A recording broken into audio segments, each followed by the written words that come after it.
Okay, I admit it. I'm as shocked as you are that anybody would click on a video about the historical Jewish Jesus, let alone make one about the historical Jewish Jesus. It's not exactly the most popular of subjects. It's not the subject that people are fearless about and want to know more about. Look, in short order, I'm going to prove that Judas never betrayed Jesus. In fact, that it's impossible that Judas betrayed Jesus. Not merely improbable, I got it right the first time. It's absolutely impossible that Judas betrayed Jesus. Why? Because there's not a stitch of evidence, not a stitch of relevant evidence to support it. And I'm going to do that in short order, as I said. Oh, wait, I know. I was going to begin by holding up this, this really clever man-made sign that I had. Judas Never Betrayed Jesus, Part 1, by, and yes, that's me, Leon Zitzer, and True Jew Productions. But we don't need that. What's the point? The information is written on the screen right under this video. So I'm not going to do that.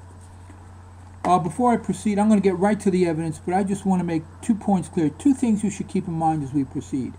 Point number 1, Judas betraying Jesus is not a fact in the Gospels. It's not a piece of evidence. It's a theory. It's an interpretation. It's a hypothesis. It's an interpretation of the evidence in the Gospels. It's not a fact itself.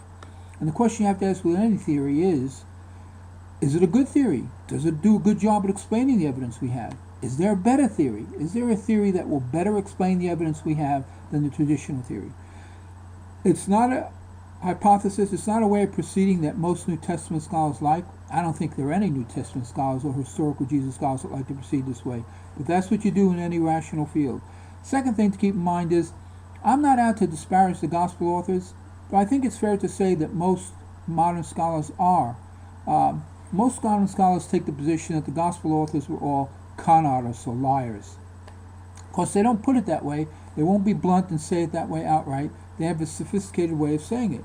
And that sophisticated way of saying it is the gospel authors were myth makers. They were more interested in myth than they were in recording historical facts.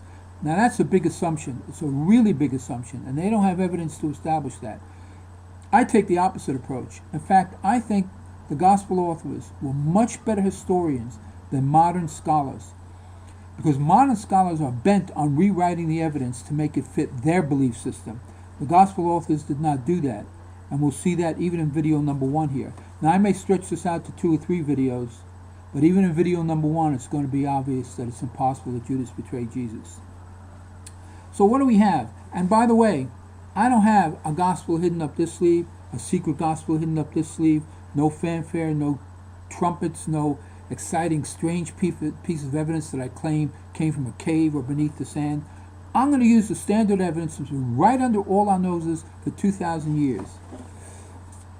These are the 4 Gospels, Mark, Matthew, Luke, and those are the order they're written in, according, probably better than 90% of scholars will tell you Mark was the first Gospel written and John the last.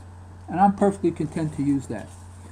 Now, most of the evidence concerning Judas in the Gospels is actually ambiguous, so I'm going to get to that in part 2. But even I would have to admit that, ambiguous or not, as most of the evidence is, there are 3 pieces of evidence that on the face of it, they seem pretty negative about Judas. They're in fact the 3 worst things the Gospels have to say about Judas. And rather than stretch it out and give it to you one at a time, I'm going to give it to you all 3 at once. And those 3 pieces of evidence are traitor, devil, and thief. The Greek word for traitor, which I think is pronounced prodotus, I'm probably pronouncing it wrong, my apologies. The Greek word for traitor is used at Luke 6:16. It's used only once in all 4 Gospels. All 4 Gospels called Judas the Greek word for traitor exactly once at Luke 6:16. The accusation, the famous accusation that the devil entered Judas and made him do it. Well, Luke makes that accusation once, and John makes that accusation or something very similar, connecting the devil and Judas, 3 times in the Gospel of John. And then John tells us once, he's the only Gospel to tell us this, that Judas was a treasurer for the poor, and he stole money. He was a treasurer for the group, and he stole money that was intended for the poor. So, Judas was a thief. We learned that once in John. All 3 of these pieces of evidence failed. They failed completely to make any kind of a case against Judas. They failed utterly. And I say that because there's not just one important reason why they fail. No, not 2 important reasons. No, there are 3. There are 3 major, humongous reasons why this evidence is completely ineffective. Reason number one is pretty obvious, right? It's right under our noses. It's literally under my nose. I mean, you can see it. Traitor, devil, and thief. Oh my. Traitor, devil, and thief. Oh my. Are from the last two Gospels. Oh my. And not from Mark and Matthew. Oh my.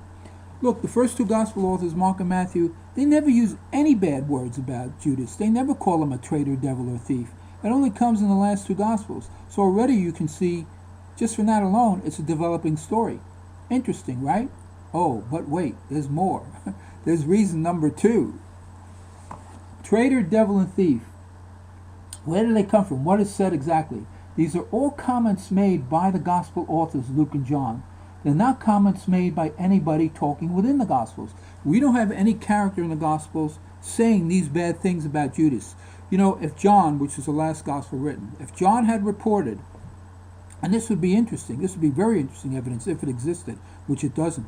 But if John had reported, for example, that Peter said to Judas, "You bastard, you stinker, what the devil's gotten into you, what did you do?"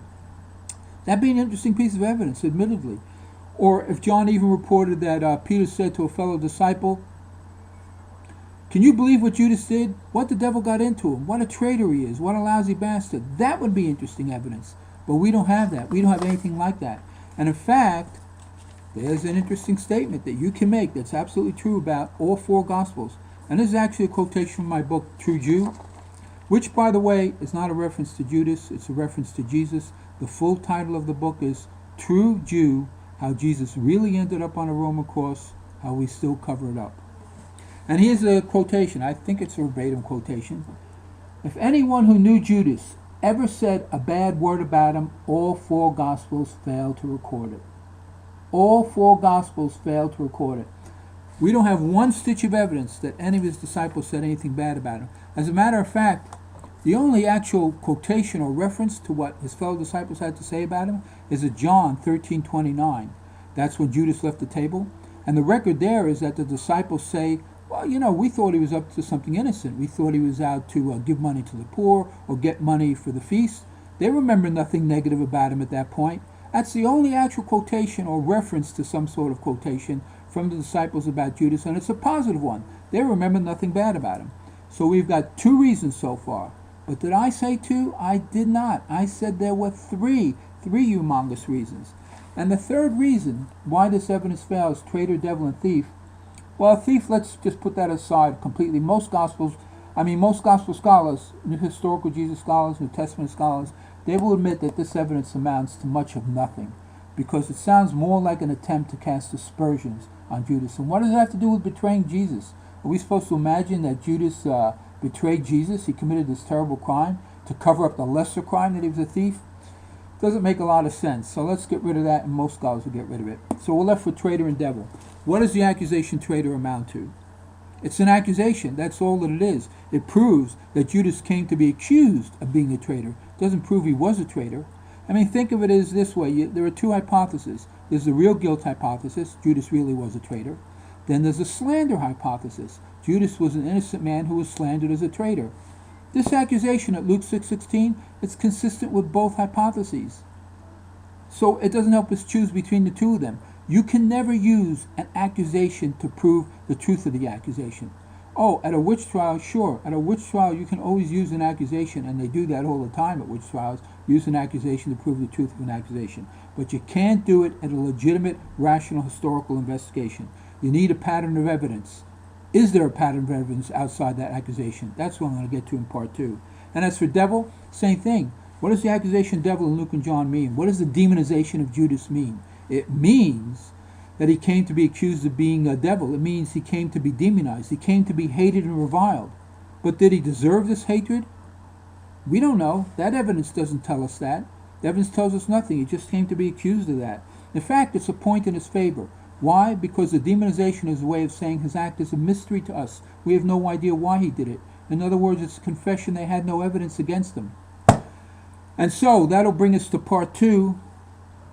In the meantime, until then, adios, mis amigos y mis compañeros. I'll see you in part 2.